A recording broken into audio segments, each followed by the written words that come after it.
السلام علیکم my dear listeners, کیا حال ہیں آپ سب کے؟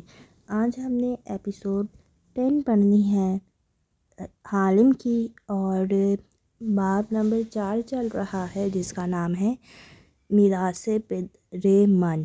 ٹھیک ہے، یہ تھوڑی سی ڈفرینٹ لینگویج کا ورڈ ہے، تو اس کو آئی گیس میں صحیح پروناؤنس نہیں کر پا رہی، لیکن بہرحال جو بھی ہے ٹھیک ہے۔ اب ہم نے ایپیسوڈ 10 پڑھنی ہے، تو چلیں پھر سٹارٹ کرتے ہیں۔ شام گہری ہو رہی تھی اور قلعہ روشنیوں سے جگمگا رہا تھا۔ لان میں مختلف قسم کے لوگ سرخ، سفید یا سیاہ لباس میں خوشگبیوں میں مصروف ٹہل رہے تھے۔ موسیقی بج رہی تھی۔ یہ پارٹی کس کے اعزاز میں؟ روش پہ چلتی تالیہ اسرا سے سوال کرتے ہوئے خوشگوار انداز میں دائیں بائیں دیکھ رہی تھی۔ کیونکہ وہ اسرا محمود کے ساتھ کار سے اتری تھی، بہت سی نظریں اس کی طرف اٹھی تھیں۔ معلوم نہیں، اب مجھے سیاسی دعوتوں کے مقاصد میں کوئی دلچسپی ہی نہیں رہی، اسرا شانے ذرا اچکا کے بولی تو تالیہ نے ایک گہری نظر اس پہ ڈالی۔ وہ بھرپور، تیار اور کافی خوبصورت لگ رہی تھی، مگر ذرا اکتائی ہوئی نظریں کسی کو تلاش کر رہی تھیں۔ ایک زمانے میں آپ سیاسی طور پہ بہت ایکٹیو تھیں، لوگ کہتے تھے وان فاتح کو اس کی بیوی کی سپورٹ نے وان فاتح بنایا ہے۔ تب آریانہ ہمارے پاس تھی۔ پھر اس نے گہری سانس لی اور ایک بے تاثر نگاہ تالیہ پہ ڈالی۔ تم خود کو کمفرٹیبل کر لو، میں ایش سے مل لوں۔ اور تالیہ کا جواب سنے بغیر آگے بڑھ گئی۔ تالیہ نے نظریں گھما کے اطراف میں دیکھا۔ سرخ لباس پہنے، لچ اٹھائے، وہ کسی خالی دماغ والی امیر حسینہ جیسی لگ رہی تھی، مگر اس کی تیز آنکھیں دائیں سے بائیں سارے لان کا جائزہ لے رہی تھیں، جیسے ہر پارٹی پہ مارک جس آدمی سے کچھ چرانا ہو کہ گھر کو وہ کیس کیا کرتی تھی، وہ عموماً ان جگہوں پہ اسی نیت سے جایا کرتی تھی۔ اور عادتاً آج بھی وہی کر رہی تھی، حالانکہ اسے کچھ نہیں چرانا تھا۔ سیکیورٹی کے کتنے افراد ہیں؟ کیمرے کہاں لگے ہیں؟ ہنگامی صورتحال میں بھاگنے کا پہلا راستہ کون سا ہوگا؟ وہ عقابی نظروں سے جائزہ لیتی آگے بڑھتی آئی۔ ایک جگہ سامنے فاتح کھڑا تھا، 3 لوگوں کے گروہ میں، ہاتھ میں گلاس اٹھائے وہ مسکرا کے بے فکری سے کسی بات پہ تبصرہ کر رہا تھا۔ بولتے ہوئے چہرہ دوسرے آدمی کی طرف موڑا تو اس کے کندھے کے پیچھے تالیہ کھڑی دکھائی دی۔ فاتح نے اسے نظر انداز کر کے بات جاری رکھی۔ تالیہ بھی شاید وہاں سے ہٹ جاتی، مگر وان فاتح پہ جمی نظروں کے سامنے ایک دم سفیدی چھانے لگی، اتنی چمکدار سفیدی کہ وہ ٹھہر گئی، ساری آوازیں بند ہو گئیں۔ ایک خواب سا منظر ابھرا، لکڑی کی سلاخوں والا بڑا سا پنجرا جسے چند لوگ اٹھا کے لے جا رہے ہیں کسی جنگل میں درختوں کے درمیان۔ پنجرے کے دروازے پہ تالے پڑے ہیں اور اندر وہ اکڑوں بیٹھی ہے، سنہرے روکھے بال اور چہرے پہ مٹی، ٹھوڑی گھٹنوں پہ رکھی ہے اور خاموش سپاٹ نگاہیں فاتح پہ جمی ہیں جو پنجرے کے دوسرے کونے میں بیٹھا ہے، اسی طرح اکڑوں مگر چہرہ زخمی لگتا ہے۔ تاشا، میرے ساتھ رہو، وہ اسے دیکھ کے آہستہ سے کہتا ہے۔ مجھے تمہاری ضرورت ہے اور تمہیں میری۔ میں آپ کے ساتھ ہوں تمام کو، میرے آقا۔ وہ بولی تو آواز پھٹی پھٹی سی تھی۔ سفیدی مزید چھاتی گئی، اتنی کہ منظر غائب ہونے لگا۔ تالیہ نے چونک کے پلکیں جھپکی تو پارٹی کا لان واپس دکھائی دینے لگا۔ فاتح کے ساتھ والے افراد بکھر گئے تھے یا کیا؟ وہ واپس آئی تو دیکھا وہ گلاس لیے اس کے سامنے کھڑا ہے اور غور سے اسے دیکھ رہا ہے۔ پارٹی کا شور پھر سے کانوں میں سنائی دینے لگا اور وہ مکمل طور پہ جاگ گئی، زبردستی مسکرائی اور سر کو خم دیا۔ تمام کو، تم کیا دیکھ رہی تھی؟ پوچھتے ہوئے فاتح نے گردن موڑ کے اپنے پیچھے دیکھا اور پھر دوبارہ اسے۔ میں؟ وہ کچھ کہہ نہ سکی، صبح والی توہین بھول گئی۔ اس کا سحر اتنا تھا کہ الفاظ گڈ مڈ ہونے لگے۔ یوں ہی پارٹی کو دیکھ رہی تھی۔ اچھا، وہ آنکھوں کی پتلیاں سکوڑ کے سوچتی نظروں سے گویا پرکھ رہا تھا۔ مجھے لگا تم کچھ اور دیکھ رہی ہو، کچھ غیر ماورائی جو ہم نہیں دیکھ سکتے، جیسے کسی دوسری دنیا میں جھانکنا۔ کیا کوئی دوسری دنیا وجود رکھتی ہے؟ توانگ کو اس کی نظروں پر سے نظریں ہٹا نہیں پا رہی تھی۔ وہ ہلکا سا مسکرایا۔ مجھے اس دنیا کی زیادہ فکر ہے، ہم نے اس کے لیے بہت کچھ کرنا ہے، دوسری دنیاؤں کی مخلوقات اپنی فکر خود کر لیں گی۔ آپ نے کبھی کسی سے درخواست کی ہے توانگ کو کہ وہ آپ کے ساتھ رہے کیونکہ آپ کو اس کی ضرورت ہے؟ کبھی ایسا موقع آیا؟ وہ پھر سے مسکرایا اور کندھے اچکائے۔ میرے خاص کو بہت سے لوگوں کی ضرورت ہوگی مگر مجھے۔ انگلی سینے پہ رکھی۔ وان فاتح کو کسی کی ضرورت نہیں ہوتی، نہ وہ کسی سے ایسی درخواستیں کرتا ہے، نرمی سے کہہ کے وہ گلاس لیے آگے بڑھ گیا۔ سحر ٹوٹا، منتر سا ختم ہوا۔ تالیہ نے گہری سانس لی اور سر جھٹکا۔ کھانا لگایا جا رہا تھا۔ وہ اپنے نام کی میز ڈھونڈتی آگے بڑھ گئی۔ تالیہ بنت مراد۔ جس گول میز پہ اس کے نام کا کارڈ لگا تھا اس پہ اس کی نشست کے عین سامنے وان فاتح کا کارڈ تھا۔ فاتح البتہ ابھی میز پہ نہیں آیا تھا۔ تالیہ تلخی سے مسکرائی اور کرسی کھینچی، پھر ٹھہر گئی۔ کرسی کے قریب گلاس پہ لکیر کھینچی تھی، جوتے سے کھینچی گئی۔ یہ لکیر کسی دوسرے شخص کو نظر نہ آتی شاید، لیکن وہ تالیہ تھی، اس کا کام یہی تھا، لکیریں کھینچ کے اپنی یاد دہانی کرنا کہ کس جگہ کھڑا ہونا ہے، ایسے پوائنٹ جہاں سے کوئی خاص شے دکھائی دیتی ہو۔ چونکہ اس نے ادھر ادھر دیکھا، لکیر والی جگہ پہ بھی کوئی نہیں کھڑا تھا، مگر یقیناً کسی نے وہ جگہ مختص کر رکھی تھی۔ وہ آہستہ سے اس جگہ پہ کھڑی ہوئی اور دھیرے دھیرے گھومنے لگی۔ یہاں سے کیا نظر آتا تھا؟ میز کی طرف گھومی تو سامنے وان فاتح کے نام کی خالی کرسی تھی۔ کون تھا جو فاتح کے سامنے کھڑا ہونا چاہتا تھا؟ وہ خاموشی سے اپنی جگہ آ بیٹھی۔ دماغ تیزی سے چل رہا تھا۔ ان سے فاصلے پہ بوفے ٹیبل کے قریب اشر کھڑا تھا، سفید کوٹ میں ملبوس، گلاس اٹھائے۔ وہ ہمیشہ کی طرح مسکراتا ہوا شاندار لگ رہا تھا۔ اسرا کے جھلے بنے انداز پہ اس کی مسکراہٹ نہیں جا رہی تھی۔ میں کسی سوشلائٹ کو اتنی اہمیت نہیں دیتی کہ اسے اپنے ساتھ پارٹی پہ لے آؤں۔ ویسے بھی فاتح کو اس لڑکی کا ہمارے گھر آنا جانا پسند نہیں ہے۔ اب مجھے بتاؤ میں اسے کیوں ساتھ لائی ہوں؟ ہمیں تو اس سے صرف نیلامی کی حد تک مطلب تھا۔ اسرا شدید برے موڈ میں تھی۔ کاکا، اس نے مسکرا کے بہن کے شانے پہ ہاتھ رکھ کے دبایا، آپ کے شوہر نے جو بکیرا پھیلایا ہے اس کو صاف کرنے کے لیے مجھے اس کی ضرورت تھی۔ اسرا کی پیشانی کے بال ڈھیلے پڑے، آنکھوں کی خفگی خفت میں بدلی۔ مجھے بہت افسوس ہے اس کے لیے۔ صرف افسوس کافی نہیں ہے کاکا، آپ کو ثابت کرنا ہوگا کہ آپ مجھے پردھان منتری دیکھنا چاہتی ہیں یا ابہنگ کو۔ وہ مسکرا کے اس کی آنکھوں میں جھانکتے ہوئے سرد لہجے میں بولا تو اسرا نے بے اختیار اس کے ہاتھ پہ ہاتھ رکھا۔ صرف تمہیں ایش، میں فاتح کو اس جنون کے ہاتھوں مزید تباہ نہیں ہونے دوں گی۔ وہ غصے میں تھا اور مجھے اس کو ٹھنڈا کرنے کے لیے یہ کہنا پڑا کہ ہم امریکہ نہیں جا رہے۔ وہ تو مجھے چھوڑنے کی بات کر رہا تھا۔ وہ آپ کو کبھی نہیں چھوڑ سکتے، وہ آپ سے محبت کرتے ہیں۔ وان فاتح صرف وان فاتح سے محبت کرتا ہے ایش، وہ زخمی سا مسکرائی۔ اس کی زندگی کا ایک ہی مقصد ہے، اس نے اپنے محبوب وان فاتح کو طاقت کی کرسی پہ بٹھانا ہے، بس۔ اور اس کام سے اسے روکنے کے لیے آپ کا امریکہ جانا ضروری نہیں ہے، صرف ان کا اس دور سے نکلنا ضروری ہے۔ اس کے قریب جھکے وہ سرگوشی میں بولا، اور صرف آپ یہ کام کر سکتی ہیں۔ وہ کیسے؟ وہ چونکی ابہنگ کے پاس فنڈز نہیں ہیں، نہ وہ قرض لیں گے نہ عطیہ۔ پہلے وہ مجھ پہ انحصار کیے ہوئے تھے، مگر حال ہی میں جو آگ لگی تھی ظاہر ہے وہ ایکسیڈنٹ تھا، اس کے بعد ان کے پاس پیسوں کی شدید کمی ہو چکی ہے، ایسے میں وہ ملاقے والے گھر بیچنے کا سوچ رہے ہیں۔ واٹ؟ اسرا کے اوپر سے گویا ٹرک گزر گیا، اس کی آنکھیں پھٹی کی پھٹی رہ گئیں۔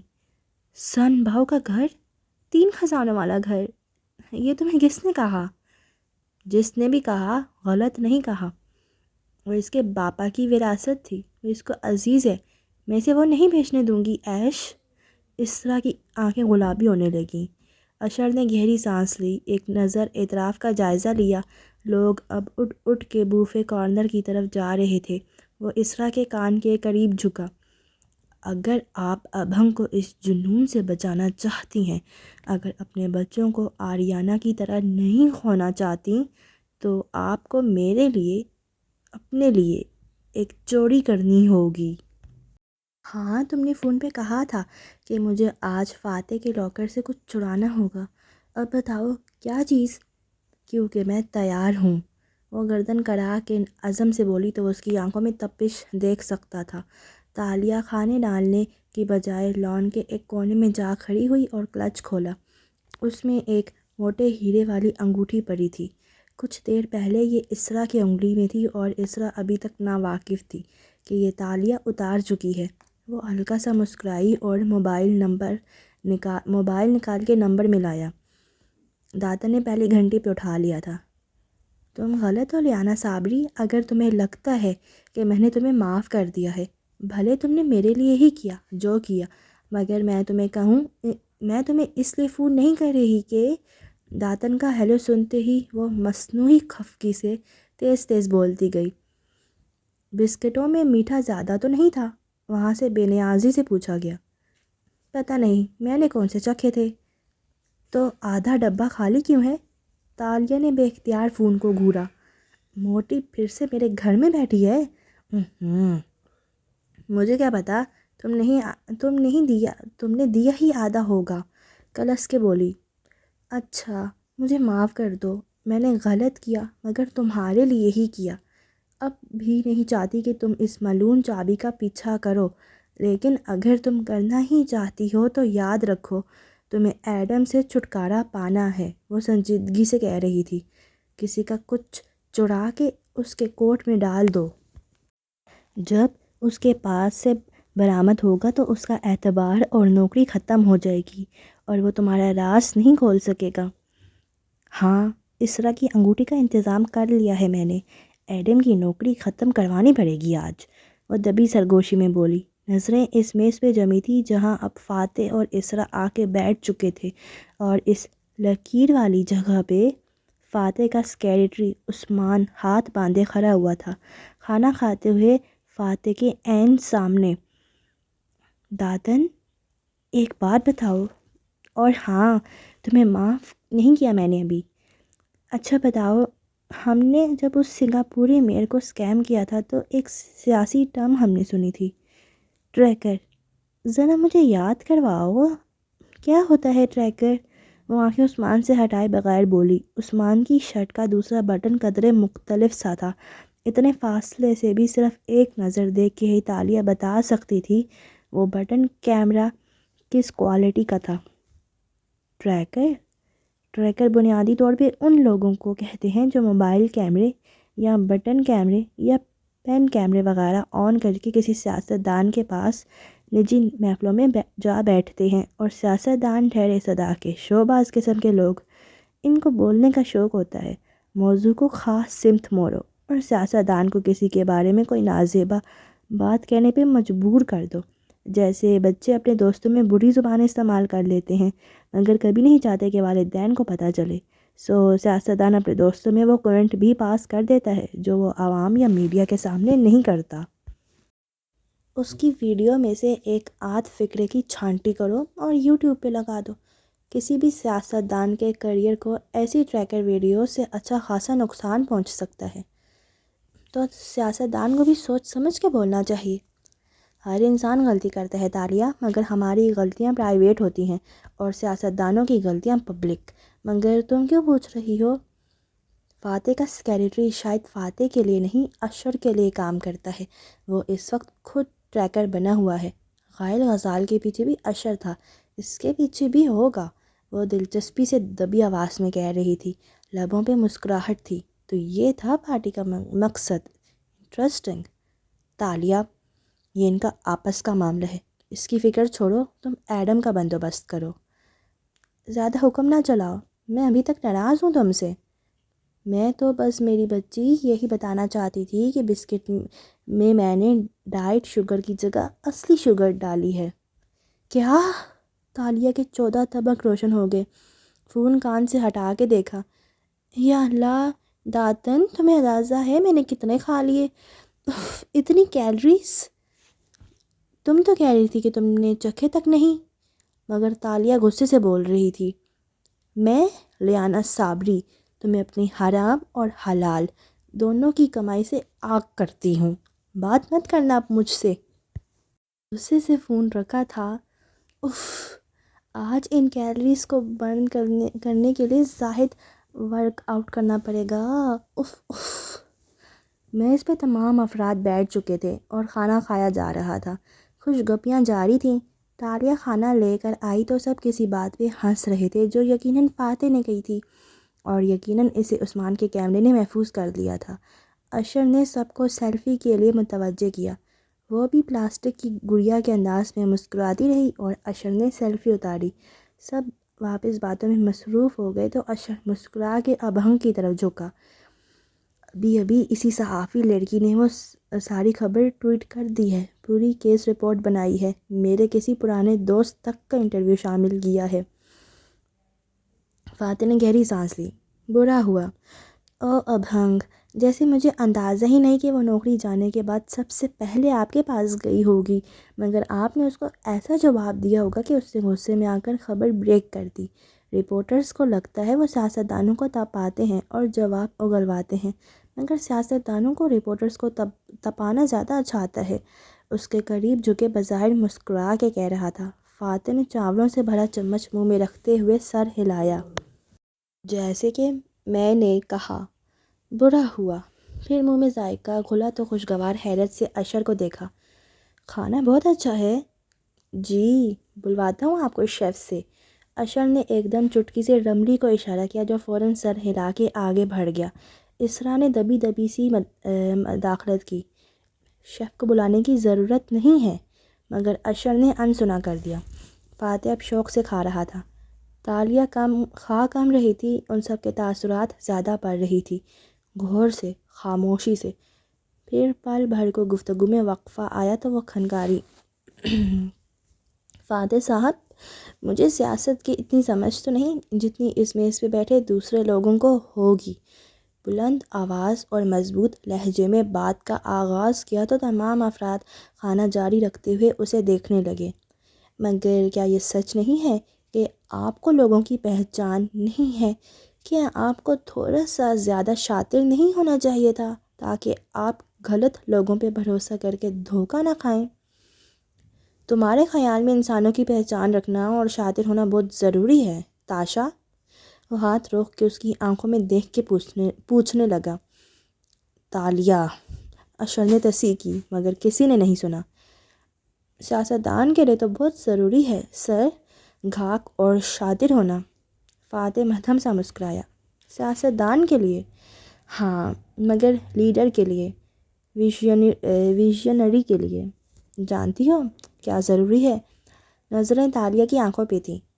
ایک مقدس کاس کا ہونا، نظریے اور اصولوں کا ہونا۔ مجھے انسانوں کی پہچان یا شاطر پن کی ضرورت نہیں ہے، کیونکہ میرے پاس ایک کاز ہے کہ مجھے اپنے ملک کو صوفیہ رحمان جیسے چوروں سے پاک کرنا ہے۔ تمہیں لگتا ہے کہ میں گھاک نہیں ہوں اور لوگ مجھے دھوکہ دے کر چھوڑ جاتے ہیں، مگر میں اس چیز کو ایسے نہیں دیکھتا۔ آپ اسے کیسے دیکھتے ہیں؟ صبح والی توہین بھلائے وہ بے خود سی اسے دیکھے گئی۔ میں جس آنکھ سے دنیا کو دیکھتا ہوں تاشا، وہ کہتی ہے کہ جو لوگ میرے کاز کے ساتھ مخلص ہوں گے وہ آخر تک میرے ساتھ رہیں گے، اور جو دھوکے باز، غیر مخلص، بددیانت لوگ ہیں وہ خود ہی ساتھ چھوڑتے جائیں گے، جیسے چھلنی سے کنکر چھن جاتے ہیں۔ وہ لمحے بھر کو بالکل لاجواب ہو گئی، مگر پھر کنکھاری، مگر تب تک تو وہ لوگ آپ کو کتنا نقصان پہنچا چکے ہوں گے، یہ سوچا کبھی آپ نے؟ وہ مجھے اس لیے نہیں چھوڑ جاتے کیونکہ میں سادہ ہوں اور وہ مجھے دھوکہ دے ڈالنے میں کامیاب ہو جاتے ہیں، نہیں۔ وہ لقمہ چبانے کو رکا، پھر اسے دیکھتے ہوئے بات جاری رکھی۔ لوگ میرے ساتھ اپنے مفاد کے لیے اپنی مرضی سے آتے ہیں، کسی کا مفاد خود غرض ہوتا ہے، کسی کا بے غرض، جب وہ دیکھتی ہیں کہ وہ مجھے اور میرے نظریے کو نہیں بدل سکتے تو وہ چھوڑ جاتے ہیں۔ لیڈر بننے کے لیے شاطر ہونا ضروری نہیں، نہ جھکنے والا کردار ضروری ہوتا ہے۔ اشر صاحب گفتگو کو مخل رملی کی آواز نے کیا تو سب اس طرف متوجہ ہوئے۔ وہ ایڈم اور ایک عدید عمر اسکارف والی عورت کو لا رہا تھا۔ عورت پرسکون اور سادہ لگتی تھی، البتہ ایڈم خفیف زدہ نظر آ رہا تھا۔ ماں کو ان لوگوں سے ملوانے کی کیا ضرورت تھی؟ خواہ مخواہ کی شرمندگی۔ مگر تالیہ دیکھ سکتی تھی کہ رملی نے ایڈم کو وہیں کھڑا کیا جہاں کچھ دیر پہلے عثمان کھڑا تھا۔ کل کو وان فاتح کی کوئی ٹریکر ویڈیوز ریلیز ہوئی تو فوٹوگرافرز میں اس اینگل پہ کون کھڑا نظر آئے گا؟ ایڈم، یعنی الزام ایڈم پہ لگایا جائے گا۔ واہ!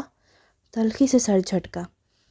اچھا، یہ کھانا ایڈم کی والدہ نے بنایا ہے؟ اسرا نے حیرت سے اشر کو دیکھا تھا۔ وہ مسکرایا اور ایڈم کی ماں کو دیکھا۔ میں آپ لوگوں سے مسز محمد کا تعارف کروانا چاہتا تھا کیونکہ ان کو نوکری کی ضرورت ہے اور ان کا کھانا آپ چکھ ہی چکے ہیں۔ میری سفارش بھی ساتھ ہوگی۔ فاتح ابھی تک چاول کھا رہا تھا، قدرے بے نیاز سا، بس مسکرا کے ایک دفعہ دیکھا، پھر کھانے کی طرف متوجہ ہو گیا۔ دوسرے افراد نے سر ہلا کے توصیفی کلمات کہے۔ اسرا نے بھی بظاہر خوش دلی سے تعریف کی۔ تالیہ البتہ دلچسپی سے آدھی گھوم کے اس کی طرف متوجہ ہوئی۔ میں اپنے دوستوں میں پتہ کروں گی، کسی کو ضرورت ہوئی تو پہلا نام آپ کا تجویز کروں گی مسز محمد۔ کھانا واقعی بہت اچھا ہے۔ ایک نظر قدرے خفیف سے کھڑے ایڈم کو بھی دیکھا۔ آپ کا شکریہ میڈم، عورت سادگی سے مشغول ہوتی نظر آئی۔ ایڈم کے بھی بس 2 دن رہ گئے نوکری کے، آگے کیا ارادہ ہے تمہارا ایڈم؟ اشر نے نرمی سے پوچھا۔ وہ ایڈم کے وہاں کھڑے ہونے کے دورانیے کو بڑھانا چاہتا تھا، سو بات کو طول دے رہا تھا۔ سر، میں نوکری ڈھونڈ رہا ہوں، اور اگر نوکری نہ ملی تو میرے والد اسٹور پہ کام کرتے ہیں، وہاں بیٹھ جاؤں گا پھر۔ وہ نظریں جھکا کے متانت سے بولا۔ اسٹور میں بیٹھنے سے تو تمہارے مستقبل کے روشن ہونے کے کوئی امکان نہیں ہے۔ اشر ٹیک لگائے افسوس سے بولا تو اسکارف والی عورت بول اٹھی۔ ایڈم کا مستقبل بہت روشن ہے اشر صاحب۔ اور یہ آپ کو کیسے پتہ؟ تالیہ نے دلچسپی سے گفتگو میں مداخلت کی۔ ایڈم کے ساتھ اس کے تایا کی دعائیں ہیں۔ ابھی وہ اتنا بول پائی تھی کہ ایڈم نے ہڑبڑا کے اسے دیکھا۔ نہیں ماں، اللہ کا واسطہ ان لوگوں کے سامنے نہیں۔ گھبرا کے آنکھوں میں منت کی، مگر ماں سب کو متوجہ دیکھ کے بات جاری رکھے ہوئے تھی۔ ایڈم کے تایا اس کے لیے بہت دعا کرتے تھے، ان کو سچے خواب بھی آتے تھے۔ انہوں نے مگر ایڈم کی آنکھوں کی منت دیکھ کر وہ چپ ہو گئی۔ کوئی خواب دیکھا تھا انہوں نے ایڈم کے بارے میں؟ تالیہ نے چونک کے بات پکڑی۔ ایبو کے پاس کوئی چارہ نہ تھا، وہ سادگی سے گویا ہوئی۔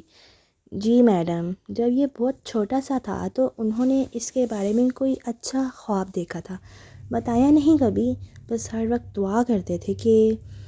یہاں پہ ایڈم نے مارے شرمندگی کی آنکھیں بند کر دیں۔ ایک دن آئے گا جب ایڈم محمد کو اللہ تعالیٰ زمین میں مدفن خزانوں کے راز بتا دے گا، اور اس دن ایڈم دنیا کے بڑے بڑے حکمرانوں اور بادشاہوں سے بھی زیادہ طاقتور ہوگا۔ اس میز پہ چند ممبرز پارلیمنٹ اور سینیٹرز اپنی بیویوں کے ہمراہ بیٹھے تھے۔ عثمان، رملی جیسے مضبوط نوکریوں والے لوگ بھی پیچھے کھڑے تھے، جن کی عام لوگ سیاستدانوں سے ایک ملاقات کے لیے منتیں کرتے تھے۔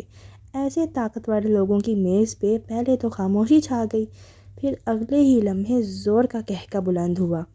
فاتح بھی ہنسا تھا اور ایڈم شرم سے زمین میں گڑ گیا۔ سب نے اس بات کو انجوائے کیا تھا۔ آمین! قہقہ تھما تو تالیہ کی آواز گونجی۔ میز پہ ایک دم خاموشی ہوئی، تمام گردنیں اس کی طرف مڑیں۔ وہ ایڈم کی ایبو کو دیکھ رہی تھی، صرف وہ نہیں ہنسی تھی۔ سم آمین! وہ حوصلہ افزا انداز میں مسکرا کے ایبو سے کہہ رہی تھی۔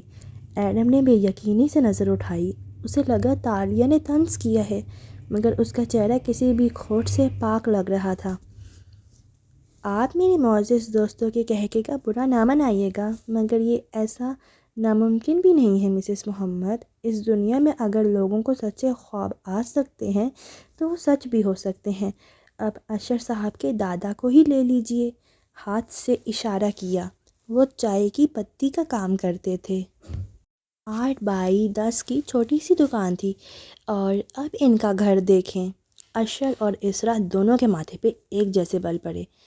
سینیٹر زکری کو لے لیں، ان کے والد بجلی کے محکمے میں میٹر ریڈر تھے، اور یہ ممبر پارلیمنٹ لائق خانوئی صاحب بیٹھے ہیں جن کا کہکہ سب سے اونچا تھا۔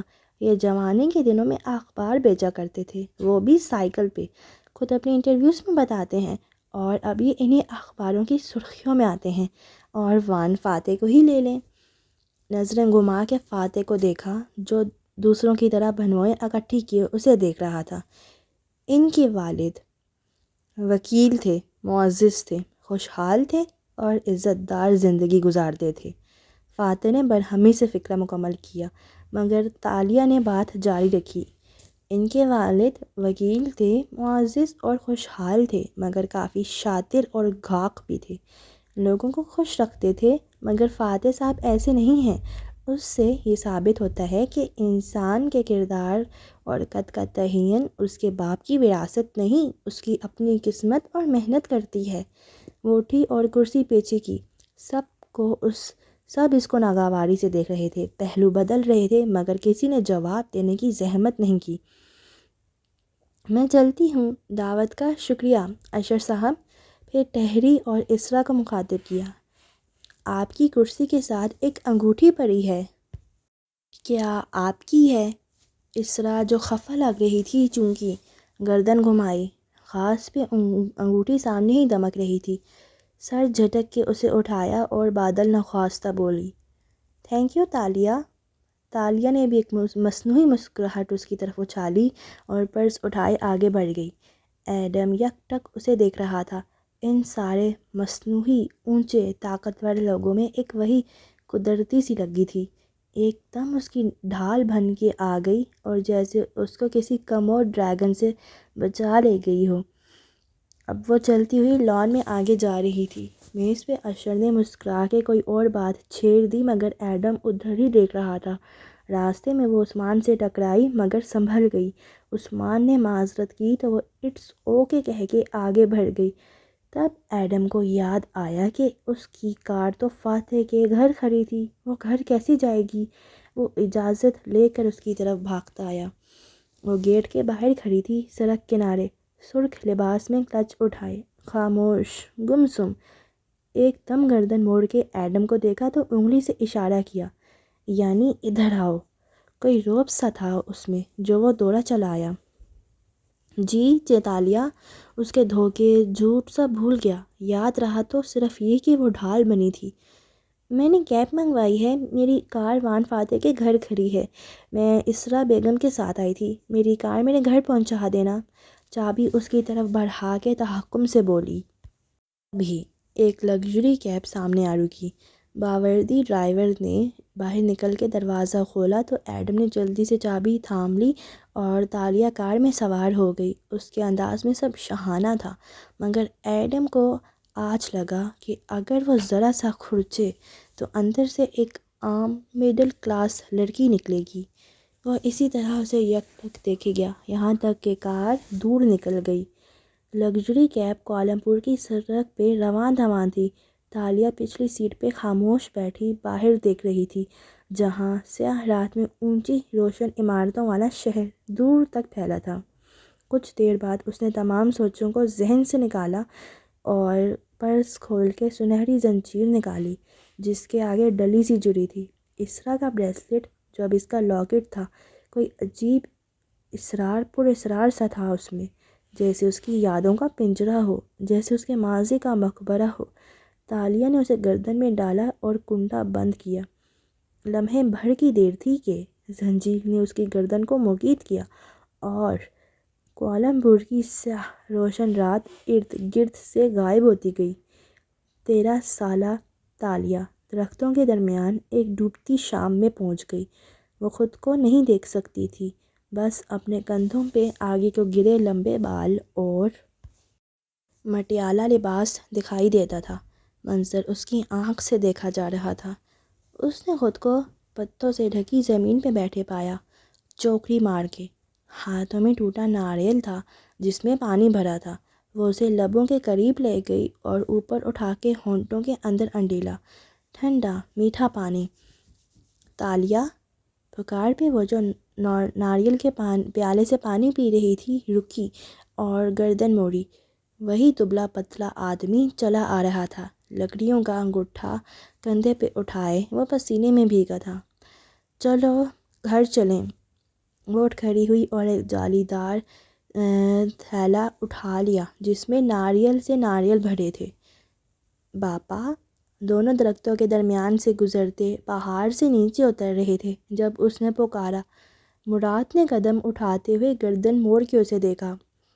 کیا تمہاری چابی تیار ہو جائے گی تو ہم خزانے کے مالک بن جائیں گے کیا؟ میں نے کہا تھا نا میں یہ ذکر نہیں سننا چاہتا۔ مراد کے آبرو بنچ گئے۔ مگر گاؤں کے لوگ۔ کوئی اور بات کرو تالیہ۔ اس نے خفگی سے گرکا تو وہ چپ ہو گئی۔ تھیلا کندھے پہ لادے چلتی گئی، سر خفگی سے خوب جھکا لیا۔ کیا تم کل شکار پہ چلو گی میرے ساتھ؟ کچھ دیر بعد اس نے نرمی سے پکارا۔ نہیں۔ وہ نروٹھے پن سے قدم اٹھاتی رہی۔ اونچے درختوں کے درمیان گیلی زمین پہ وہ چلتے جا رہے تھے جیسے کوئی جنگل ہو۔ درختوں کے اوپر آسمان پہ سورج ڈوبتا دکھائی دیتا تھا، اندھیرا پھیلنے کو تھا۔ ادھر سے مڑ جاؤ۔ وہ اپنی دھن میں آگے چلتی جا رہی تھی۔ مراد نے شانے سے پکڑ کے موڑا تو وہ چونکی۔ ہم نے اس طرف نہیں جانا۔ نہیں بے وقوف، ہم دوسری طرف سے آئے تھے۔ جنگل میں سارے راستے ایک سے ہیں بابا، تمہیں راستہ کیسے مل جاتا ہے؟ وہ ناراضگی بھول کے پوچھنے لگی۔ کیونکہ میں زمین کو نہیں دیکھتا، آسمان کو دیکھتا ہوں۔ راستہ اوپر دیکھنے والوں کو ہی آسانی سے ملتا ہے۔ وہ دیکھو۔ اس نے درختوں سے دور اوپر انگلی اٹھائی تو لڑکی سر اٹھا کے دیکھنے لگی۔ وہ تارا۔ اس کو دائیں ہاتھ رکھو گی اور سیدھ میں چلتی جاؤ گی تو ہم گاؤں پہنچ جائیں گے۔ غور سے دیکھو۔ میرے دیکھنے کی کیا ضرورت ہے باپا، تمہیں راستہ معلوم تو ہے۔ وہ لاپرواہی سے کندھے اچکاتی سامنے دیکھ کے چلنے لگی۔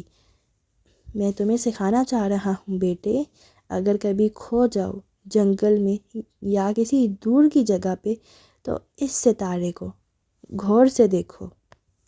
اس نے زبردستی اس کا سر اٹھایا تو وہ اوپر دیکھنے لگی۔ اس کو دایاں ہاتھ رکھو اور یوں سیدھ میں چلتی رہو۔ کسی راہگیر، کسی مسافر، کسی کی مت ماننا، صرف اپنے باپا کی بات یاد رکھنا اور صرف اس تارے پہ بھروسہ کرنا۔ منظر مدھم پڑتا گیا، بوجھ سا بڑھتا گیا تو اس نے بے اختیار لاکٹ نوچ اتارا۔ آپ کی منزل آ گئی میم۔ ڈرائیور دروازہ کھولے کھڑا تھا۔ وہ کوالالمپور کی چمکتی جاگتی رات میں واپس آ چکی تھی۔ جھرجھری سی لے کر اس نے سر جھٹکا اور سنبھل کے اتری۔ سامنے حالم کا اونچا بنگلہ کھڑا تھا اور کوئی وہاں اس کے انتظار میں موجود تھا۔ فاتح پارٹی سے آتے ہی اپنی اسٹڈی میں چلا گیا تھا، جبکہ اسرا گھر کے بیرونی پورچ میں کھڑی تھی۔ سینے پہ بازو لپیٹے وہ خاموشی سے ایڈم کو دیکھ رہی تھی جو تابعداری سے بتا رہا تھا۔ جے تالیہ نے اپنی کار کی چابیاں دی ہیں، ان کے گھر ڈراپ کر آؤں کار؟ کر آؤ۔ اور سنو، آہستہ سے بولی، مگر فاتح کو بالکل پسند نہیں کہ اس کا باڈی مین دوسری امیر خاتون کا پوڈل یعنی پالتو کتا بن جائے۔ اگر کوئی پوچھے تو کہنا تالیہ کار خود لے کے گئی ہے۔ تمہاری جاب کے 2 دن رہ گئے ہیں، فاتح سے ڈانٹ نہ کھاؤ تو اچھا ہے۔ میں خاموش رہوں گا میڈم۔ ایڈم نے سمجھداری سے سر تسلیم خم کیا تو اسرا نے ہاتھ سے برخاست ہونے کا اشارہ کیا۔ اوپر وان فاتح اپنی اسٹڈی میں بیٹھا لیپ ٹاپ پہ کچھ ٹائپ کر رہا تھا۔ کوٹ اتار چکا تھا اور آستینوں کے کف موڑ رکھے تھے۔ آنکھوں پہ اینک لگی تھی اور نظریں اسکرین پہ جمی تھیں۔ موبائل بار بار بج رہا تھا جس کو وہ نظر انداز کر رہا تھا۔ بالآخر تنگ آ کے اس نے اٹھا لیا۔ دوستوں عزیزوں کے ایک ساتھ پیغامات آنا شروع ہو گئے تھے۔ اس نے چونک کے گھڑی دیکھی، 12 بج چکے تھے، نیا دن شروع ہو گیا تھا۔ آریانہ بنت فاتح کی یاد میں۔ خدا کرے آپ کی بیٹی جو آج کے روز 6 سال پہلے کھوئی تھی کسی اچھے گھرانے کو مل گئی ہو۔ آریانہ جہاں بھی ہو اللہ اسے خوش رکھے اور آپ سے دوبارہ ملا دے۔ وہ سب آریانہ کے نام کے پیغامات تھے، دعائیں، گڈ لک میسیجز۔ وہ اداس مسکراہٹ کے ساتھ پڑھتا گیا، چند ایک کو شکریہ لکھ کے بھیجا۔ پھر ایک دم دل ایسا اداس ہوا کہ اس نے اینک اتار دی اور ٹیک لگا لی، بازوں کا تکیہ بنا کے سر کے پیچھے رکھ لیا، مسکراتی غمزدہ نگاہیں سامنے دروازے پہ جمی تھیں۔ سفید نکھرا نکھرا سا دروازہ، جیسے سفید دھبیا لباس ہو، کسی پری جیسا۔ میرا کریڈٹ کارڈ۔ وہ دونوں ہال میں اوپر تک جاتی کرسیوں کے وسط میں بیٹھے تھے جب فاتح نے اسٹیج کو دیکھتے ہوئے ہتھیلی اس کی طرف پھیلائی۔ سامنے بیٹھی آریانہ نے جھٹ سے کارڈ اس کے ہاتھ پہ رکھا۔ ہیئر بینڈ لگائے وہ خوش اور پرجوش نظر آتی تھی۔ ان کی نشستیں اندھیرے میں تھیں، روشنی اسٹیج پہ تھی جہاں ڈرامے کا ایکٹ جاری تھا، کردار اپنے اپنے مکالمے بول رہے تھے۔ ان میں سے تاشا آگاپووا کون ہے؟ اس نے آریانہ کی طرف جھک کے سرگوشی میں پوچھا، وہ جو ہتھیلیوں کے پیالے میں چہرہ رکھے دلچسپی سے اسٹیج پرفارمنس دیکھ رہی تھی۔ مداخلت پہ بدمزہ ہوئی اور خفگی سے نگاہیں موڑی۔ آپ کو ابھی تک کہانی نہیں سمجھ آئی ڈیڈ؟ مجھے فکشن بور کرتا ہے بیٹا، وہ بے بسی سے شانے اچکا کے بولا۔ آریانہ نے افسوس سے گہری سانس لی۔ جو لوگ جادوئی چیزوں پہ یقین نہیں رکھتے ان کی زندگی میں کبھی جادو آتا ہی نہیں ہے ڈیڈ۔ یہ تم نے خود سے کہا؟ اگر آپ سٹوریز پڑھتے تو آپ کو پتہ ہوتا کہ یہ کس نے کہا تھا، خفگی سے کہہ کر بتانے لگی۔ یہ ایک پلے ہے، رشین پلے۔ اس میں ایک پری ہے تاشا آگاپووا، وہ کالے کپڑوں والی۔ وہ اس کا گارڈ ہے ڈیڈ، اور اس کی مونچھیں بھی ہیں۔ تاشا سفید کپڑوں والی ہے۔ آریانہ نوحانسی ہوئی۔ اچھا ٹھیک، آگے؟ بظاہر سمجھتے ہوئے اس نے اسٹیج پہ کھڑی لڑکی کو دیکھا جس کے لمبے سنہرے بالوں پہ تاج رکھا تھا اور سفید میکسی پاؤں تک آتی تھی۔ وہ گردن کڑائے کھڑی اپنے قدموں میں جھکے شخص کی بات نخوت سے سن رہی تھی۔ تاشا ایک رحم دل پری ہے جو دوسروں کی مدد کے لیے دنیا میں آئی ہے۔ مجھے تو یہ کوئی مغرور اور خشک عورت لگ رہی ہے۔ بورنگ پریٹی وومن، آبرو اٹھا کے تبصرہ کیا۔ پھر آریانہ کا چہرہ دیکھا تو سنبھلا۔ میں ویسے ہی ایک بات کر رہا تھا، مگر آریانہ مزید کہانی سنانے کے موڈ میں نہیں تھی۔ کر کے سامنے دیکھنے لگی، کوئی جدید طرز کی فیری ٹیل جس کو دکھانے وہ باپ کو اس کی سالگرہ کے دن کھینچ کے تھیٹر لائی تھی۔ آریانہ کی ناراضگی تھوڑی دیر برقرار رہی، پھر جیسے جیسے کہانی آگے بڑھی اس کی مسکراہٹ گہری ہوتی گئی۔ ایک موقع پہ اس نے جوش سے فاتح کی کلائی دبائی۔ تاشا کتنی پیاری ہے ڈیڈ۔ وہ اس گوری گلابی پھولے گالوں والی لڑکی سے نظریں ہی نہیں ہٹا پا رہی تھی۔ میں اس ہاتھ سے لکھتا ہوں بیٹے، اس نے کرا کے ہاتھ پیچھے کھینچا۔ ڈیڈ مجھے تاشا کا آٹوگراف لینا ہے، جیسے ہی شو ختم ہوگا آپ مجھے اس کے پاس لے کر جائیں گے۔ فاتح نے بے اختیار جھرجھری لی۔ میں نے آج تک کسی کا آٹوگراف نہیں لیا، اس لیے خاموشی سے بیٹھو۔ اچھا فوٹو تو لینے دیں۔ وہ اپنی سیٹ پہ اوپر نیچے اچھلتی دبی آواز میں منت کر رہی تھی۔ اوپر نیچے بیٹھے لوگ گردنیں موڑ کے دیکھنے لگے۔ بیبی اگر تم یوں ہی بولتی رہو گی تو ان بیچاروں کے ڈائیلاگ مس کر دو گی۔ آریانہ چونکی، پھر فوراً سیدھی ہوئی اور سب بھول بھال کے سامنے دیکھنے لگی۔ پھر کتنے ہی دن وہ تاشا آگاپووا کی باتیں کرتی رہی۔ آریانہ یہ ماننے کو تیار ہی نہیں تھی کہ تاشا کوئی انسان تھی، اس کے نزدیک وہ کوئی پری تھی۔ آریانہ فیری ٹیلز میں رہنے والی پیاری سی ننھی بچی تھی جس کی خواہش تھی کہ وہ خود بھی کبھی کسی فیری ٹیل کا کردار بن کے کتابوں میں چلی جائے۔ فاتح اس کو تاشا سے ملوانے نہیں لے کر گیا۔ اس بات پہ کتنے دن آریانہ نے اسے ٹھیک سے بات نہیں کی۔ وہ ممبر پارلیمنٹ تھا، لوگ اس سے ہاتھ ملانے دیوانہ وار قطاروں میں کھڑے ہوتے تھے۔ وہ کسی عام سی اداکارہ کے پیچھے پیچھے جاتا اپنی بیٹی کے ساتھ۔ نانسنس۔ مگر آریانہ کا جنون ختم نہیں ہوتا تھا۔ اسرا نے بھی اس سے شکایت کی۔ پھر اگلے ہفتے وہ اسے دوبارہ تاشا آگاپووا کی نمائش پہ لے گیا۔ مگر اس دفعہ ڈرامے میں جہاں دوسرے تمام اداکار وہی تھے، تاشا کا کردار ادا کرنے والی لڑکی کوئی اور تھی۔ آریانہ کو مزہ نہیں آیا۔ وہ واپسی پہ منتظم کو روک کے پوچھنے لگی، پچھلی دفعہ تو تاشا کوئی اور لڑکی بنی تھی، وہ لڑکی کہاں ہے؟ ہماری ایکٹریس میڈم روز کی کار خراب ہو گئی تھی، وہ نہیں آ سکی تھی، تو ہم نے جلدی میں ایک ایکسٹرا سے یہ رول کروایا تھا۔ آریانہ مزید اداس ہو گئی۔ تو کیا وہ دوبارہ نہیں آئے گی؟ نہیں، میں تو اس کا نام بھی ٹھیک سے نہیں جانتا۔ ایک ہی دن آئی اور پھر غائب بھی ہو گئی۔ وہ آریانہ کو وہاں سے لے آیا، مگر اس نے سارا راستے فاتح سے بحث کی کہ وہ اصلی پری تھی۔ اوکے، مجھے کنونس کرو کہ وہ اصلی پری کس طرح تھی؟ کار ڈرائیو کرتے ہوئے فاتح نے کھلے دل سے پوچھا تو وہ جوش میں تیز تیز بولتی گئی، کیونکہ وہ غائب ہو گئی، یعنی وہ اڑ گئی ہوگی، اور وہ اتنی پیاری تھی ڈیڈ کہ وہ کسی پریوں کی وادی سے آئی ہوئی ہی لگتی تھی، کسی کو اس کا نام تک نہیں معلوم۔ میں پتہ کیا سوچ رہا ہوں؟ وہ ٹھوڑی کو 2 ناخنوں سے رگڑتے ہوئے بولا، اصلی اداکارائیں کبھی پرفارمنس مس نہیں کرتیں، لیکن پچھلے ہفتے اصل ایکٹریس نہیں آ سکی کیونکہ اس کی کار خراب ہو گئی۔ عجیب، مجھے لگتا ہے یہ کوئی اداکارہ بننے کی خواہش مند لڑکی تھی جس نے اصل اداکارہ کو کسی مشکل میں پھنسا کے آنے سے روکا اور خود رول لینے پہنچ گئی ہو۔ آپ کا مطلب ہے وہ پری نہیں تھی؟ وہ برا مان کے اسے دیکھ رہی تھی۔ میرا خیال ہے وہ کوئی فراڈ تھی جو کسی دوسرے کی جگہ ناجائز طریقے سے ہتھیانے جا رہی تھی۔ آریانہ کا چہرہ سرخ ہو گیا۔ ہر کوئی آپ کے ان پولیٹیشنز جیسا نہیں ہوتا ڈیڈ۔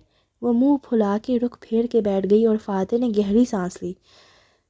میں سچ بولوں بیٹا تو تمہیں برا لگتا ہے، مگر وہ کوئی پری نہیں تھی، پھر وہ شہزادی تھی، چاہے آپ مانیں یا نہ مانیں۔ چند ہفتوں بعد آریانہ اس کو بھول بھال گئی، مگر وہ چہرہ اور وہ نام فاتح کی یادداشت میں فیڈ ہو چکا تھا۔ سنہرے بالوں والی تاشا آگاپووا۔ ایک دفعہ وان فاتح سے کسی کا تعارف ہو جائے اور کسی کا کوئی امپریشن بن جائے تو وہ اسے کبھی نہیں بھولتا تھا، اور جس لمحے اس نے اسرا کی گیلری میں اس لڑکی کو دیکھا وہ اسے پہچان گیا تھا۔ وہ پہلے سے دبلی پتلی اور گرومڈ لگ رہی تھی، مگر واللہ یہ وہی تھی۔ پھر اس نے سنا ایڈم نے اسے بدتمیزی کی ہے۔ ایڈم کا خیال تھا کہ وہ تنگو کامل کے گھر کی نوکرانی کی طرح لگتی تھی۔ یہ بات ایڈم کو کسی نے پوری بولنے نہیں دی، مگر فاتح سمجھ گیا تھا کہ وہ کیا کہہ رہا ہے۔ اس نے تنگو کامل کی نوکرانی کو نہیں دیکھا تھا، شاید چند سیکنڈ کے لیے کوئی نوکرانی اندر آئی تھی، مگر اس کے کندھے کے پیچھے سر جھکائے کھڑی رہی۔ وہ ایڈم کی حوصلہ افزائی نہیں کرنا چاہتا تھا، نہ اسرا نے وہ نوکرانی دیکھی تھی، مگر اس کے دل میں موجود اس لڑکی کے لیے فراڈ کا لفظ مزید گہرا نقش ہو گیا تھا۔ کچھ غلط تھا اس لڑکی میں، کچھ پر اسرار، کچھ اچھوتا۔ وہ پری ہے ڈیڈ، یا پھر کوئی شہزادی، آپ مانیں یا نہ مانیں۔ آریانہ چپکے سے کان میں بولی تو وہ سوگواریت سے مسکرا دیا۔ ماضی غائب ہو گیا تھا اور وہ اپنی اسٹڈی میں تنہا بیٹھا تھا۔ موبائل پہ آریانہ کے لیے پیغامات ہنوز آ رہے تھے۔ اس نے پھر سے اینک لگائی اور ان کو پڑھنے لگا۔ اشر محمود کے اونچے قلعے کے لان میں کیٹرنگ والے چیزیں سمیٹ رہے تھے۔ صفائی جاری اور ساری تھی۔ قلعے کے اندر آؤ تو گولڈ لاؤنج میں وہ صوفے پہ بیٹھا تھا، ٹانگیں کینچی صورت میز پہ رکھی تھی اور ٹائی ڈھیلی کر رکھی تھی۔ ہاتھ میں موبائل تھا جس پہ وہ فاتح کو پیغام لکھ رہا تھا، آریانہ کو اللہ آپ سے دوبارہ ملا دے، آمین۔ پیغام جانے کے بعد ہی جواب موصول ہوا۔ چند لمحے بعد ہی جواب موصول ہوا۔ شکریہ ایش۔ اشر نے موبائل پرے ڈالا اور گردن اٹھا کے اوپر جگر جگر کرتا فانوس دیکھنے لگا۔ اس کے لبوں پہ مسکراہٹ تھی۔ بابا، کاش آپ یہ دن دیکھنے کے لیے زندہ ہوتے۔ تلخی سے وہ بڑبڑایا تھا۔ فانوس کی روشنی سارے لاؤنج کو روشن کیے ہوئے تھی۔ اونچی دیواروں پہ خوبصورت بڑی بڑی سی پینٹنگز آویزاں تھیں۔ قیمتی لمبے صوفے، مخملی نفیس پردے، اس سارے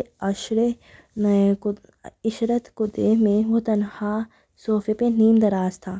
کبھی اس طرح اس کے پاپا یہاں بیٹھے ہوتے تھے۔ اس نے آنکھیں بند کی تو جھم سے سارا منظر سامنے آ گیا۔ وہ سامنے والے صوفے پہ بیٹھا تھا، قدرے بے چین اور غیر آرام دہ سا، اور ایک چینی نقوش اور صاف رنگت والے صاحب بڑے صوفے کی پشت پہ بازو پھیلائے بیٹھے تھے۔ ان کے چہرے پہ برہمی تھی۔ کب تک تم فاتح کے غلام بنے رہو گے؟ میں ان کا غلام نہیں ہوں پاپا، وہ برا مان کے بولا۔ میں ان کا کیمپین مینیجر اور پولیٹیکل سیکریٹری ہوں۔ میں ان کو الیکشن جتوانا چاہتا ہوں تاکہ… اور کب تک تم یہ سب کر سکو گے ایش؟ وہ ناگواری سے کہہ رہے تھے۔ تمہارا اپنا بزنس ہے، اس کو تمہارا وقت چاہیے، تمہاری ایک زندگی ہے، کل کو شادی کرو گے، کیا تب بھی فاتح کے پیچھے پیچھے ڈائری لیے پھرتے رہو گے؟ ابھنگ ایک کاس یعنی مقصد لے کر نکلا ہے اور میں ملیشیا کے لیے… تمہارا ابھنگ بادشاہ آدمی ہے، بے نیاز اور بے فکر، اسے کوئی فرق نہیں پڑتا اگر تم اس کے لیے اپنے کئی سال بھی لگا دو، وہ تب بھی اقتدار میں آ کر تمہارے لیے کچھ نہیں کرے گا۔ ایش میرے بیٹے، تمہیں اس شخص سے کوئی بدلہ نہیں ملے گا۔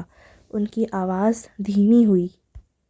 آنکھوں میں اس کے لیے ہمدردی اور فکر مندی تھی۔ اشر کا دل دکھنے لگا۔ میں صرف ملیشیا کے لوگوں کے لیے کر رہا ہوں ڈیڈ، مجھے اپنے ملک سے بہت محبت ہے۔ تم ملیشیا کو ایک ایسے شخص کے ہاتھوں میں دینا چاہتے ہو جو اتنے برس باہر رہا۔ اسے ہم سے زیادہ ملیشیا سے محبت نہیں ہے۔ ایش، میں ابھنگ کو نہیں چھوڑ سکتا، بارسا نیشنل میری زندگی ہے۔ وہ تڑپ اٹھا۔ میں ہمیشہ بارسا نیشنل سے منسلک رہنا چاہتا ہوں، ایک کیمپین مینیجر کی طرح، ایک پولیٹیکل سیکریٹری کی طرح، یا کسی بڑے درندے کی طرح۔ اشر چونکا۔ بڑا درندہ؟ اگر تمہیں اس گندے سمندر میں رہنا ہے تو رہو، شوق سے رہو، لیکن مچھلی بن کے رہنا ہے یا مگر مچھ بن کے، اس کا فیصلہ تمہیں ابھی کرنا ہوگا۔ تم فاتح سے کم نہیں ہو، تم نے اس کی پچھلی کیمپین بھی چلائی اور اب وہ دوسری دفعہ ممبر پارلیمنٹ منتخب ہونے جا رہا ہے۔ 5 سال بعد وہ وزیر اعظم بننے کا سوچے گا، اور تم کہاں ہوگے؟ اس کے پیچھے ڈائری اٹھا کے گھوم رہے ہوگے کیا؟ آپ کیا چاہتے ہیں؟ تم بھی اس دفعہ الیکشن لڑو، ممبر پارلیمنٹ منتخب ہو، پھر تم یہ نئے مواقع اور نئے راز تم پہ کھلیں گے۔ تم فاتح کی مدد کرتے رہو، مگر اپنے لیے بھی راستے ہموار کرو۔ فاتح تمہیں کچھ نہیں دے گا۔ اس کو کل کو کوئی بہتر سیکریٹری مل گیا تو وہ 1 منٹ میں تمہیں باہر نکال کرے گا، لیکن اگر تم ممبر پارلیمنٹ بن جاؤ تو تمہیں کوئی آسانی سے نہیں نکال سکتا۔ وہ حیران رہ گیا۔ مجھے کون ووٹ دے گا؟ بابا نے ٹانگ سے ٹانگ ہٹائی اور آگے کو جھک کے بیٹھا۔ وان فاتح کو کس نے پچھلا الیکشن جتوایا تھا؟ تمہاری محنت نے اور اسرا کی سپورٹ نے۔ اگر تم اس کے لیے یہ کر سکتے ہو تو اپنے لیے کیا نہیں کر سکتے ایش؟ فانوس ابھی تک جگر جگر کر رہا تھا، اس کی روشنی میں کھویا۔ اشر شاید مزید ماضی میں رہتا، مگر اس کا موبائل بجنے لگا۔ چونک کے وہ سیدھا ہوا اور موبائل اٹھا لیا۔ جی کاکا، میں فاتح کے لاکر سے فائل نکالنے جا رہی ہوں، وہ اسٹڈی میں ہے، اسے علم نہیں ہوگا، وہ دبی آواز میں کہہ رہی تھی۔ تم اسٹریٹ کے کارنر پہ آ جاؤ، میں تمہیں فائل دے دوں گی۔ میں خود نہیں آؤں گا، رملی کو بھیجوں گا، ٹھیک ہے؟ ہاں، یہ بہتر رہے گا۔ اشر نے مسکرا کے فون بند کیا اور ٹی وی ریموٹ اٹھا کے بٹن دبایا۔ دیوار پہ لگی جناتی اسکرین جل اٹھی۔ اشر نے چند چینل بدلے اور پھر ایک پہ ٹھہرا۔ اشر محمود کی نسل پرست چینی مخالف تنظیم سے وابستگی نے چینی حلقوں میں مایوسی اور بدظنی کی لہر پیدا کی ہے، اینکر آگے کو جھکے آواز کو سنگین بنا کے بتا رہی تھی۔ اشر کے لبوں پہ تلخ مسکراہٹ ابھر گئی۔ اس نے فون اٹھایا اور ٹویٹر کھولا۔ اس کے نام کے مخالف ٹرینڈ چل رہے تھے، لوگ اسے گالیاں نکال رہے تھے۔ وان فاتح، میں ہر چیز کے لیے تیار تھا، آپ نہیں تھے۔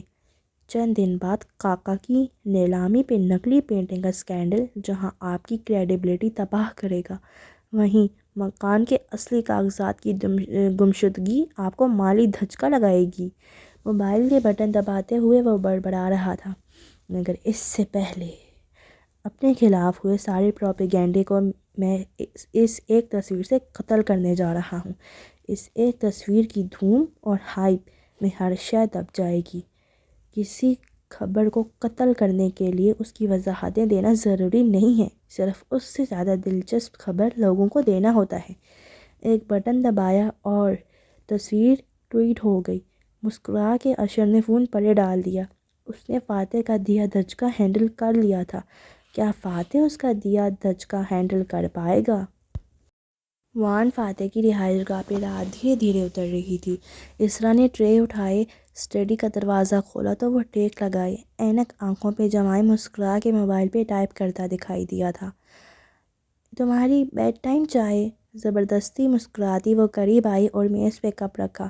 کانچ میز کی سطح کے شیشے سے ٹکرایا تو خاموش فضا میں ارتعاش پیدا ہوا۔ ارتعاش اس کی انگلیوں میں بھی تھا، جسے اس نے مٹھیاں باہم پھنسا کے چھپا لیا۔ وہ احتیاط سے فاتح کو دیکھ رہی تھی۔ جلدی سو جانا، زیادہ دیر کام نہ کرنا۔ اسے متوجہ نہ پا کر وہ بولی۔ وہ مسکرا کے میسیجز دیکھتا رہا۔ وہ چند لمحے کھڑی رہی، پھر مڑی۔ تھینک یو اسرا، امریکہ جانے کا خیال بدلنے کے لیے۔ اسرا کے لبوں پہ سوگوار مسکراہٹ ابھری۔ گردن موڑ کے اسے دیکھا۔ وہ اب بھی موبائل پہ ٹائپ کر رہا تھا۔ جو تم چاہو فاتح، میں تمہارا ساتھ کبھی نہیں چھوڑوں گی۔ فاتح نے نظریں فون پہ جھکائے، مسکرا کے سر کو خم دیا۔ اسرا وہاں سے نکل آئی۔ اب اس کے قدم تیز تھے۔ لاؤنج میں آ کر ایک نظر سی سی ٹی وی کیمرے کو دیکھا جو وہ بند کر چکی تھی، پھر تیزی سے فاتح کے کمرے میں آئی اور الماری کھولی، لاکر کا پاس ورڈ دبایا اور اندر کاغذات الٹ پلٹ کرنے لگی۔ ایک پورا فولڈر نکالا اور لاکر بند کر دیا۔ کچھ دیر بعد وہ سر پہ شال اوڑھے، پیروں میں جوگرز پہنے گیٹ سے باہر نکل رہی تھی۔ رات کو 2 گارڈز ہی گیٹ پہ ہوتے تھے۔ میں واک پہ جا رہی ہوں۔ وہ اکثر رات کو واک پہ نکل جاتی تھی۔ گارڈز نے صرف سر ہلا دیا۔ وہ فائل شال میں چھپائے، سینے پہ بازو لپیٹے، تیز تیز چلتی گئی۔ اگلی اسٹریٹ کے کونے پہ رملی کار میں موجود تھا۔ وہ فوراً باہر نکلا۔ اسرا نے شال سے فائل نکال کے اس کو دی اور کچھ کہے بنا مڑ گئی۔ چند منٹ بعد وہ گھر میں واپس داخل ہو رہی تھی۔ آپ جلدی آ گئیں؟ گارڈ نے دروازہ بند کرتے ہوئے حیرت سے پوچھا۔ ہاں، شوگر لو ہو رہا تھا، اس نے پیشانی پہ ہاتھ رکھ کے فکر مندی سے کہا۔ مگر فاتح کو میری طبیعت کا مت بتانا، اس کے دوسرے مسئلے کم ہیں کیا؟ میں دوا لے لیتی ہوں۔ گارڈز نے سر تسلیم خم کیا اور وہ آگے بڑھ گئی۔ فاتح بے خبر ابھی تک اوپر اسٹڈی میں موبائل ہاتھ میں سوگواریت بھری مسکراہٹ سے پیغامات کا جواب دے رہا تھا۔ حالم کے اونچے گھر کی بیرونی بتیاں روشن تھیں۔ جب باہر سڑک پہ سپر فکس کیب آ رکی، شوفر نے دروازہ کھولا تو تالیہ مراد نے ڈونٹ وری، تالیہ کے پاس ہمیشہ پلان ہوتا ہے۔ تم بتاؤ، یہ اشر نے کیا ٹویٹ کیا ہے؟ ابھی کسی نے مجھے بتایا۔ اس نے سمیع کا ذکر نہیں کیا تاکہ داتن پریشان نہ ہو۔ تم نے نہیں دیکھا؟ ساری دنیا نے دیکھ لیا۔ میں کہتی تھی نا، یہ اشر کسی اور چکر میں ہے، کہہ کے داتن نے موبائل پہ بٹن دبائے اور اسکرین سامنے کی۔ فیملی یونین لکھ کے اس نے ایک تصویر پوسٹ کی تھی، کھانا کھاتے وقت کی سیلفی جو اشر نے لی تھی، اور فریم میں 4 لوگ نظر آ رہے تھے: اشر، اسرا، فاتح اور تالیہ۔ سرخ لباس میں مسکراتی ہوئی خوبصورت تالیہ جو نیچے کومنٹس کا مرکز تھی۔ یا اللہ، اس نے میرا چہرہ مشہور کر دیا۔ اس نے پیشانی چھوئی۔ ہمارے بہت سے جاننے والے یہ دیکھیں گے تالیہ، سب غلط ہو رہا ہے یہ۔ میں سب کو سنبھال لوں گی، بے فکر رہو۔ ویسے بھی یہ میری آخری واردات ہے۔ لوگ کہہ رہے ہیں کہ یہ اشر محمود کی منگیتر ہے اور وہ تردید نہیں کر رہا۔ داتن نے اسے تصویر کی سنگینی کا احساس دلانا چاہا۔ تصویر وائرل ہو گئی ہے اور صبح سے جسے چینیوں نے بندوقوں کی زد میں رکھا ہوا تھا، اب سارا ملک اس کا میکہ بنا بیٹھا ہے۔ تالیہ کو بے ساختہ ہنسی آ گئی۔ وہ مجھے پسند نہیں کرتا داتن، وہ خبروں میں رہنے کے لیے مجھے استعمال کرنا چاہتا ہے۔ میں بھی بدلہ لے آئی ہوں۔ پرس کے بٹن پرس کھول کے بٹن کیمرہ نکال کے دکھایا۔ یہ وائی فائی سے جڑا ہوا نہیں تھا، سو اس پہ جو بھی فوٹیج فاتح کے سیکریٹری نے بنائی ہے وہ اب میرے پاس ہے۔ داتن نے اسے گھورا۔ تم اتنی بے فکر کیوں ہو اشر کی طرف سے؟ کہیں تم اسے پسند تو نہیں؟ کموٹی مرغی، کان کھول کے سنو۔ اشر محمود اگر سمی کا باس ہے تو وہ ان منی لانڈرز کا سربراہ ہے جنہوں نے مجھے ایئرپورٹ پہ رولنے کے لیے مجبور کر دیا تھا۔ میں اس کو کبھی پسند نہیں کر سکتی، تیزی سے کہہ کے پرس سے ایک کارڈ نکالا اور اس کی طرف بڑھایا۔ تمہارے پاس نیچے میرے لاکر روم میں تمام مشینیں موجود ہیں نا، پرنٹنگ وغیرہ کی؟ ہاں۔ داتن نے الجھ کے اس کے کارڈ کو دیکھا جو پولیس آئی ڈی تھی اور اس پہ ساشا کمال لکھا تھا۔ ساشا کو تاشا کرو ابھی اسی وقت۔ تاشا؟ وہ جو فاتح تمہیں کہتا ہے؟ ہاں، یاد ہے پلے تاشا آگاپووا جس میں میں نے حصہ لیا تھا اور ڈائریکٹر کے لاکر سے بانڈز چرا کے نقلی رکھ دیے تھے؟ وہ آریانہ کے اس پلے کو دیکھنے تھیٹر گیا تھا، اس نے مجھے پہچان لیا۔ اف تالیہ، اس کو شک تو نہیں ہوا کہ تم فراڈ ہو؟ بہت سی امیر لڑکیاں تھیٹر میں شوکیہ دکاری کرتی ہیں، پوچھے گا تو کہہ دوں گی شوکیہ کام کیا تھا، مگر کچھ نہیں، کیونکہ میں اس چیز کا فائدہ اٹھانے جا رہی ہوں۔ تالیہ کے پاس ہمیشہ پلان ہوتا ہے۔ مسکرا کے وہ اٹھی، شال کندھوں کے گرد لپیٹی اور دروازے کی طرف بڑھ گئی۔ تقریباً پون گھنٹے بعد وہ اپنے باغیچے کے بینچ پہ ٹانگ جمائے بیٹھی نظر آ رہی تھی۔ کارڈ اس کی گود میں رکھا تھا، ہرنی جیسی آنکھیں باہر سڑک پہ جمی تھیں جو گیٹ کے جنگلے سے صاف دکھائی دیتی تھیں۔ ایڈم اس کی کار سیدھی اندر لے آیا کیونکہ گیٹ کھلا تھا، پھر اتر کے اس کے سامنے آیا، ادب سے چابی بھرائی۔ چیتالیہ، آپ کی کار۔ بیٹھو ایڈم۔ شہزادی کے سے انداز میں اشارہ کیا۔ وہ متذبذب سا بینچ کے پرلے کنارے بیٹھ گیا۔ آگے کو ہوئے۔ تم مجھے کوئی قاتل، چور یا جاسوس سمجھتے ہو، ہے نا؟ وہ کوہنی بینچ کی پشت پہ جمائے اس کی طرف گھوم کے بیٹھی اور مسکرا کے گویا ہوئی۔ میں نے آپ کو ایک گھر میں نوکرانی بن کے کام کرتے دیکھا ہے، مجھے اور کیا سمجھنا چاہیے؟ تمہارا قصور نہیں ہے۔ بہرحال میں ایک انڈر کور پولیس آفیسر ہوں اور مجھے وان فاتح کی حفاظت کا ٹاسک دیا گیا ہے۔ اعتماد سے گردن کرائے وہ بولی تو ایڈم نے چونک کے اسے دیکھا۔ واقعی؟ وہ ٹٹکا۔ مگر میں کیسے مان لوں؟ تم وان فاتح سے پوچھ سکتے ہو سکتا ہے وہ تمہیں سچ بتا دیں، ہو سکتا ہے وہ تم پہ اتنا اعتماد نہ کریں، لیکن کیا تم نے نوٹ نہیں کیا کہ وہ مجھے تاشا کہتے ہیں؟ جی میں نے نوٹ کیا ہے۔ وہ چونکا۔ تاشا کمال، رائل ملیشیا پولیس۔ اس نے شانے بے نیازی سے کاٹ دو انگلیوں میں پکڑ کے اس کی طرف بڑھایا۔ ایڈم نے اسے تھاما، الٹ پلٹ کے دیکھا، پھر ذرا پیچھے ہو کے بیٹھا۔ تنے اعصاب ڈھیلے پڑے، وہ سوچ میں پڑ گیا تھا۔ یعنی باس جانتے ہیں کہ آپ؟ آف کورس وہ جانتے ہیں، میری جاب ہی ان کے قریب موجود لوگوں پہ نظر رکھنا ہے، کیونکہ ان میں سے بہت سے لوگ وان فاتح کے ساتھ مخلص نہیں ہیں۔ ایڈم نے گہری سانس لی۔ میں جانتا ہوں۔ تو یقیناً تم جانتے ہوگے کہ پچھلے ماہ لنکاوی جزیرے پہ کیا ہوا تھا، اور 3 ماہ قبل سنگاپور میں کس طرح وان فاتح کو دھمکانے کی کوشش کی گئی تھی۔ ایڈم چونکا۔ نہیں، کیا ہوا تھا؟ تالیہ نے بے لفظ اکیلی۔ اگر وان فاتح نے تمہیں نہیں بتایا تو اس کا مطلب ہے کہ وہ تم پہ بھروسہ نہیں کرتے، یعنی تم ان کے لیے ایک عارضی ملازم ہو جس کو وہ فارغ ہو جانے کے بعد مس بھی نہیں کریں گے۔ ایڈم کے چہرے پہ اداسی اتری، لمحے بھر کو چپ ہو گیا۔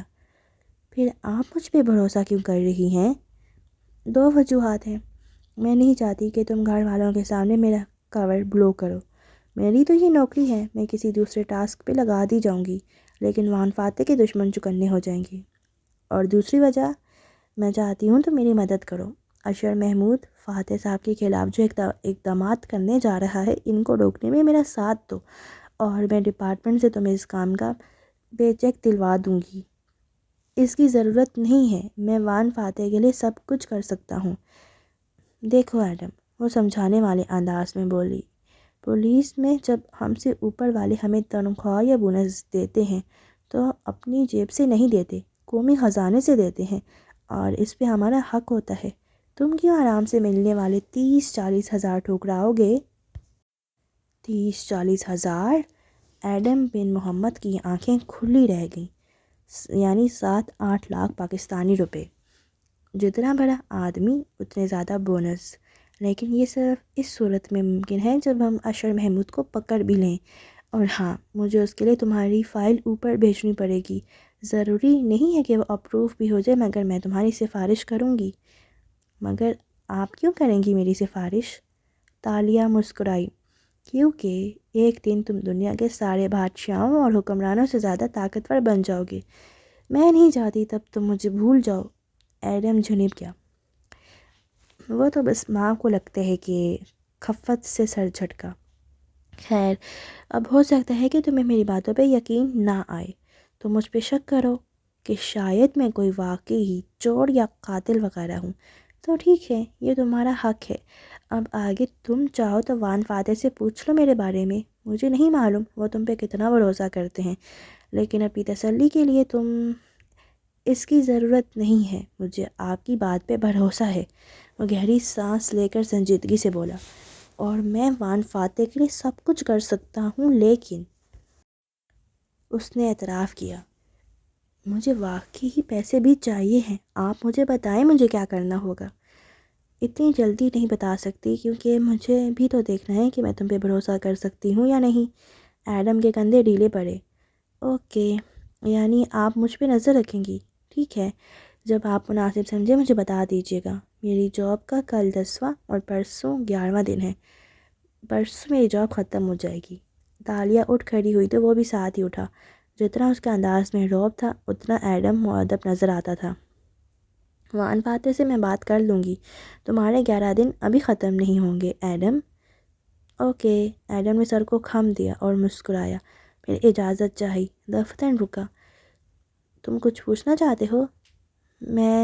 مجھے اپنی منگیتر کو تذبذب سے الفاظ ادا کیے۔ تحفہ دینا ہے، کیا دینا چاہیے؟ اگر وہ اس کی ڈھال نہ بنی ہوتی تو وہ نہ کہہ پاتا، مگر اس ایک واقعے نے ایڈم کا دل اس کی طرف سے صاف کر دیا تھا، اور اب بھی وہ اتنے سادہ انداز میں سب بتائی دے رہی تھی کہ اسے اعتبار آ ہی گیا تھا۔ تم کیا دینا چاہتے ہو؟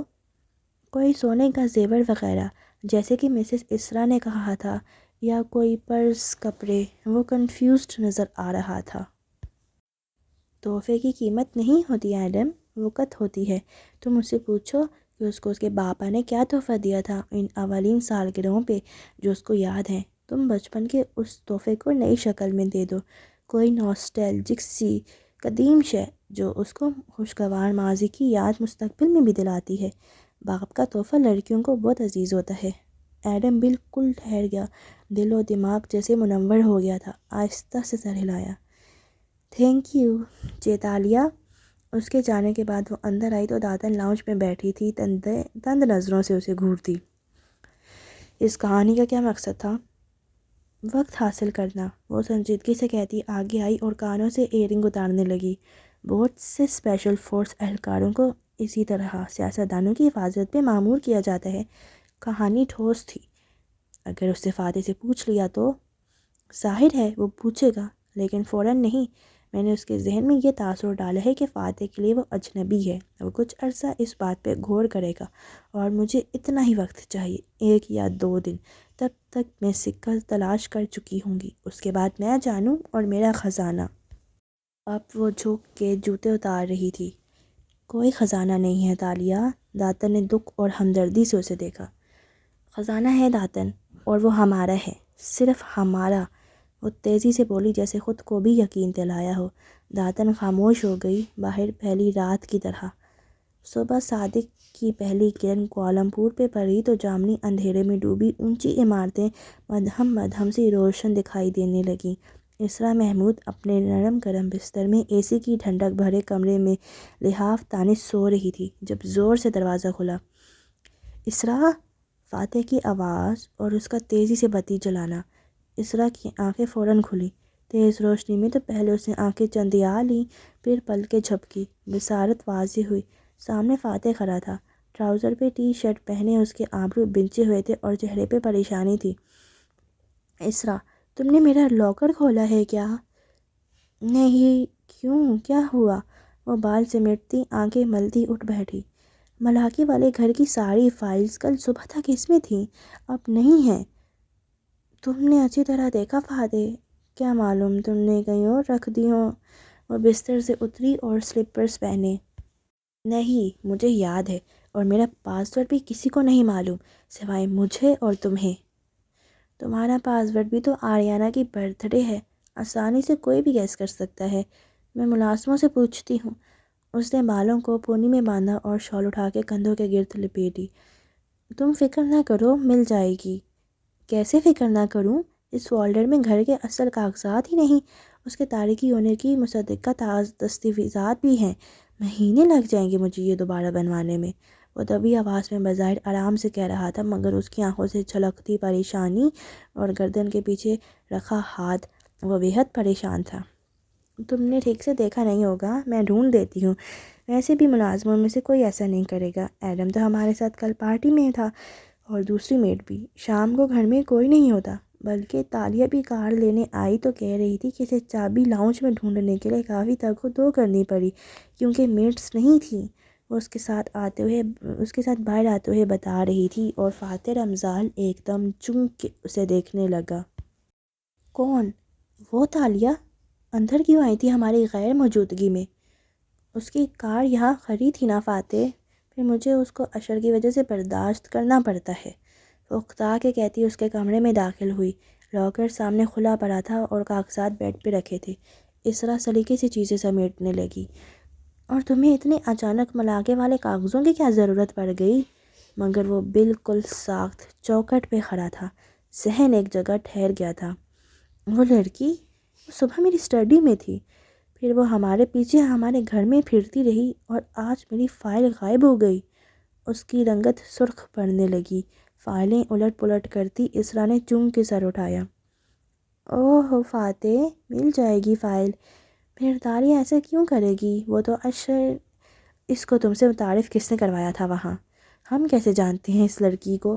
اس نے تیزی سے سوال کیا، جو اسرا کے لیے غیر متوقع تھا، مگر وہ محمود بن عزیزی کی بیٹی تھی۔ اس کے ذہن نے فوراً سے جمع تفریق کی اور بہترین جواب سوچ لیا۔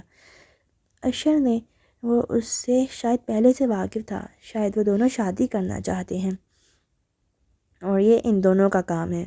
وہ کسی نتیجے پہ پہنچ چکا تھا۔ میں سمجھی نہیں۔ پھر جیسے سمجھ آیا تو ایک دم حیران ہوئی۔ یا اللہ فاتح، اشر ایسا کیوں کرے گا؟ فاتح نے گہری سانس لی اور بہت سارا غصہ اندر دبایا۔ میں تمہارے بھائی کے بارے میں کوئی تبصرہ اس وقت نہیں کرنا چاہتا۔ مجھے بتاؤ وہ لڑکی کہاں رہتی ہے؟ یہ تو اشر کو پتہ ہوگا، مگر وہ ابھی میرا پورٹریٹ مکمل کرنے آئے گی۔ آج دوسری اور آخری سیٹنگ ہے نا، لیکن وہ آئے تو اس کو میرے پاس بھیجنا۔ تمہارے بھائی نے اسے بہت آسمان پہ چڑھا رکھا ہے، اور مجھے لوگوں کو زمین پہ اتارنا اچھی طرح آتا ہے۔ فاتح، تم اس کو کیا کہو گے؟ اگر اشر کو پتہ چلا تو؟ وہ ہراساں سی کہنے لگی تو اسے قطعیت سے ہاتھ اٹھا کے روکا۔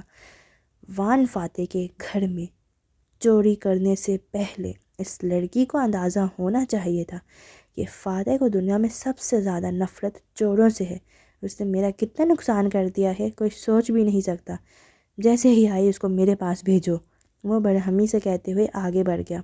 اس کے جاتے ہی اسرا کے تاثرات بدلے۔ خوف، ہراسیت، پریشانی سب غائب ہوا اور اطمینان سے گہری سانس لی۔